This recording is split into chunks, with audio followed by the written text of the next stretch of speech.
And welcome into To Your Health. If I say the word neurodegenerative disease, top of the mind you're probably thinking Alzheimer's, because Alzheimer's is the number one in that category. Close behind it at number 2 is Parkinson's disease.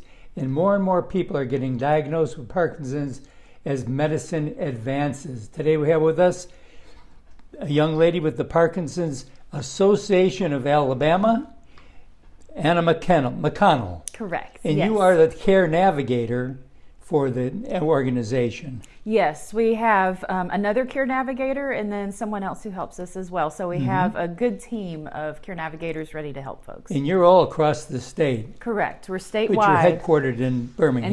In the yes. Birmingham area. Yes. First and foremost, tell our viewers what really is Parkinson's disease. Yeah, so Parkinson's, like you said, is neurodegenerative. Yeah, and it's a mouthful. It is, yeah. But it's also progressive. And so once you start seeing some of the signs and symptoms, you may start seeing more as it goes along. And so, like you said, it's the second most common disorder that is happening. That is neurodegenerative, and it affects the dopamine in your brain. And so dopamine makes so many things work, but it starts to deplete over time, and that's where you start seeing the symptoms. So basically, how do we know, what are some of the early signs? In other words, I'm married, I have a wife, of course she has me, lucky her, and basically if she were to say, Jack's doing this or that, or something's a little bit off. So a lot of times you'll end up thinking about a tremor, so a shake. You got shaky hands, or your gait and how you walk is more stiff and rigid. There's also some pill rolling, that is what they call it, where your hands kind of roll like you have something in your hand. There's also some, so those are motor signs, but there's non-motor as well, where your face doesn't have quite as much affect. Depression, anxiety. There's lots of other things that could go along with it. But the main thing that you would start to look for are those motor symptoms that may show up first. And basically, obviously, tremors, the best time to see a tremor is when you're eating, right? Because you're either holding a fork or a spoon, or you're supposed to take a teaspoon of medicine and it winds up all over the place. It goes everywhere. Well, and a lot of the tremor that you'll see is at rest. And so when you start eating, you may try to eat, but then you'll wait and you may still be shaken. And so some things to think about. So if you got a little shake, it's okay to get that checked out and to talk to your physician about it, or loss of smell, loss of some other senses that go along. So.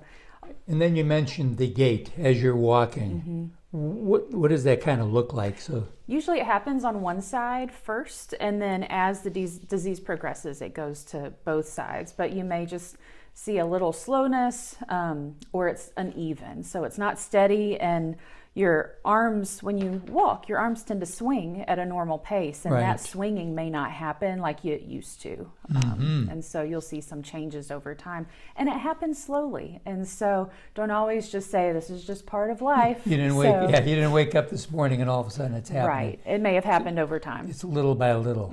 So is there, I mean, obviously from an age perspective, as you get older, you're more apt to acquire it. Correct. But so it's not. It's still in young people too. Absolutely. Michael J. Fox got it at a very early age, didn't he? It's called young onset Parkinson's disorder, and so that way it can happen earlier. Usually it's after 60, but it can happen earlier. And so still thinking about those signs, always go and talk to a physician and seek out what could be going on. So if you have diabetes, we say, here's what you should do to try to prevent diabetes from coming into your life. Is there something that our viewers could say, like eat more spinach? And, I'm just using that as an example. Will that make you less prone to get the disease? It is a disease, is it not? It is. It is. It's absolutely a disease. disease. Is it a curable disease? Not currently a cure, but the best treatment and therapy, so you can treat the symptoms. Manageable. So yes, it's manageable. The best medicine for it is exercise. So it can slow the symptoms, the motor symptoms. It can help aid the non-motor symptoms, is to be able to practice using all the muscles that may not be as strong as they used to be, because it may atrophy due to that loss of dopamine. And so working on big muscle movements, and even exercising your voice. So there's lots of therapies that are speech therapy. We're Italian, we yell. Talk loud Yeah. and do big loud movements, but also there's medication, there's carbidopa, levodopa that can help make the dopamine continue to produce longer. Just to activate it more. Yep. There's also some deep brain stimulation. So DBS is a brain surgery. So you can go from not much intervention to very much more very significant. Intense. Right. But it depends on the symptoms that you're seeing and what level of impact that somebody has. But no matter what the kind of exercise, even if you're very impacted or not by much, get the exercise, do it daily. And that really is the evidence-based best way to treat. So there are different degrees. In other words, when will I need to have help? In other words, somebody to be around me more. There's different stages. Okay, stages, yes. And so it depends on the person and what the needs are. So the way that Parkinson's expresses in one person is going to be very different than how it expresses in another. And so some have mostly motor symptoms, where others may have digestive, cognitive, lots of other issues that come along with it.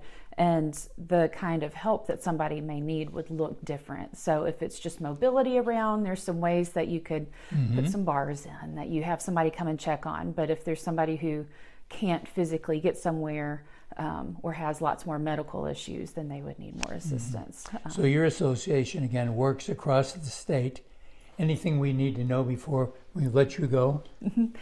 Just to be able to know that we provide care navigation, meaning you call us, we're happy to help connect to resources. And so making sure that we know folks like you and other therapists and people that can do the speech and the physical therapy and exercise and movement groups. And I think the most important part are support groups. And so in anything, you're going to learn the most from people who've lived there, who've lived through it, who know what it is to be a caregiver, to know what it is to be somebody with Parkinson's, and to connect you with those folks, because they'll know how to navigate the area.